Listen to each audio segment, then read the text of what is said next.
Bismillah. La femme squelette. Elle avait fait quelque chose que son père désapprouvait, mais dont personne ne se souvenait. Toujours est-il que son père l'avait traînée jusqu'à la falaise et précipitée dans la mer. Les poissons avaient mangé sa chair, dévoré ses yeux, et elle gisait sous les eaux, son squelette ballotté par les courants. Un jour arriva un pêcheur. En fait, ils étaient plus d'un pêcheur à cet endroit, mais celui-ci avait été entraîné bien plus loin chez lui, et il ignorait que les pêcheurs des environs se tenaient à l'écart de cette crique, disant qu'elle était hantée. Or voilà que l'hameçon du pêcheur vint se prendre dans les eaux de la cage thoracique de la femme squelette. Oh, pensa le pêcheur, je tiens là une grosse prise. Il imaginait déjà le nombre de personnes que ce magnifique poisson allait nourrir. Combien de temps il durerait, combien de temps il lui permettrait de ne plus retourner pêcher. Alors tandis qu'il se bagarrait avec ce poids énorme, la mer se mit à bouillonner, secouant son kayak comme un fétu de paille.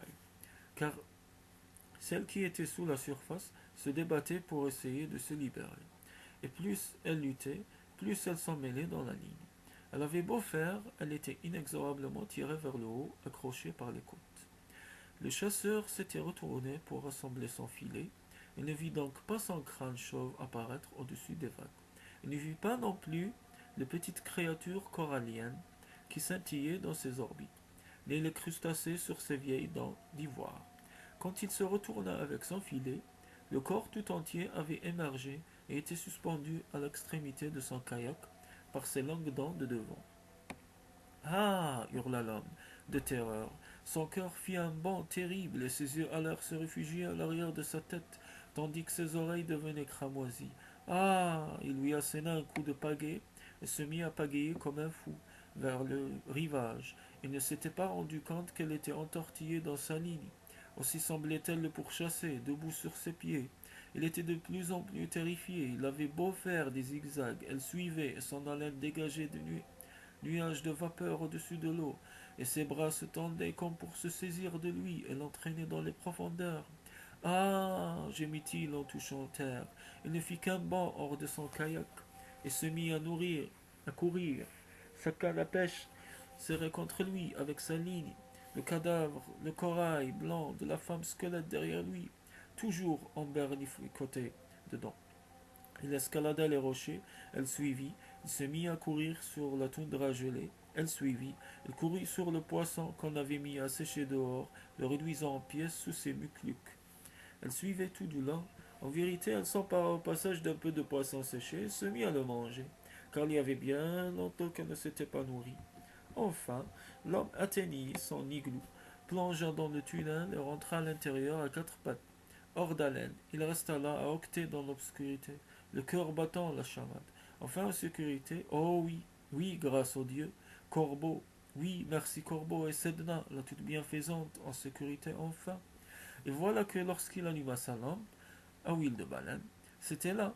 Elle était là, recroquevillée sur le sol de neige, un talon par-dessus l'épaule, un genou contre sa cage thoracique, un pied sur le coude. Plus tard, il serait incapable de dire ce qui le poussa. Peut-être la lueur du feu adoucit-elle ses traits, ou bien c'était le fait qu'il était un homme seul. Toujours est-il que la respiration du pêcheur se fit plus attentive, que doucement il tendit ses mains rudes, avec l'aimant d'une mère à son enfant.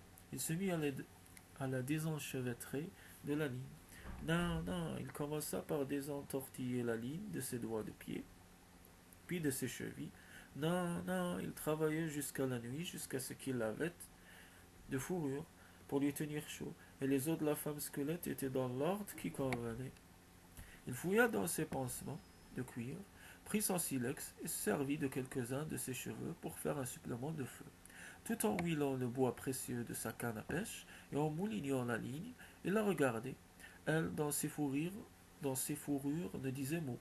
Elle n'osait pas de peur qu'il s'empare d'elle, la jette sur les rochers et la mette en pièces. L'homme commença à somnoler. Il se glissa sous le pot et bientôt se mit à rêver. Or, parfois dans le sommeil des humains, une larme vient perler à leurs paupières. Nous ignorons quelle sorte de rêve en est la cause, mais ce doit être un rêve triste, ou bien un rêve où s'exprime un désir.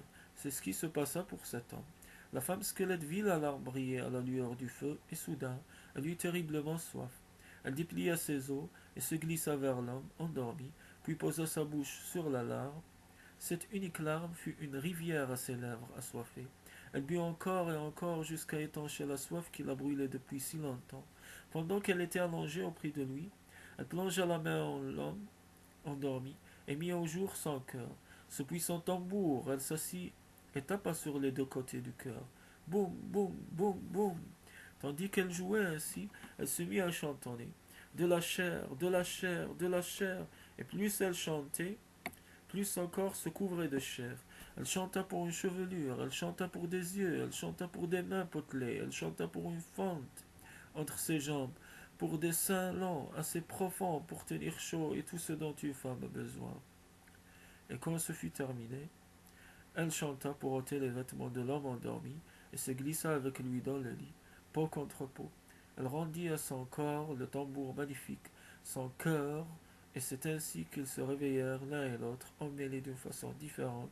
Maintenant, après la nuit passée de bonne et durable façon, les gens qui ont oublié ce qui avait causé son malheur, au départ, racontent qu'elle s'en alla avec le pêcheur et qu'ils furent largement nourris par les créatures de la mer qu'elle avait connues durant son séjour sous l'eau.